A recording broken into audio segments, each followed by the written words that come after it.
Paano makamtan ang karunungan? Ang karunungan ay isang biyaya na nagmumula sa Diyos. Ito ay isang biyayang maaring makuha ng tao sa pamamagitan ng pagiging mapagpakumbaba, pagiging mausisa, at pagiging handang maglingkod. Narito ang ilang paraan kung paano makamtan ang karunungan. 1. Magpakumbaba. Ang karunungan ay nagsisimula sa pagkilala sa ating sariling kawalan ng kaalaman.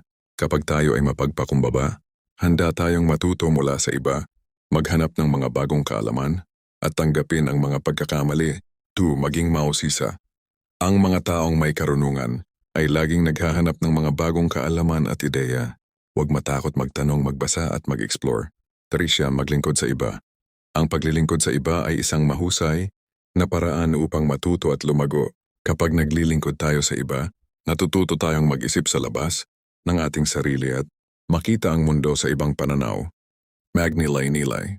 Ang pagninilay-nilay ay isang mahalagang paraan upang maabot ang karunungan.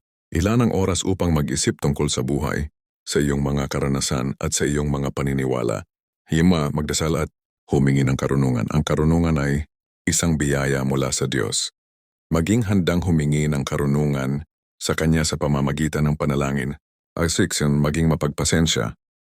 Ang karunungan ay hindi isang bagay na mapapabilis. Ito ay isang proseso na nangangailangan ng oras at pagsisikap.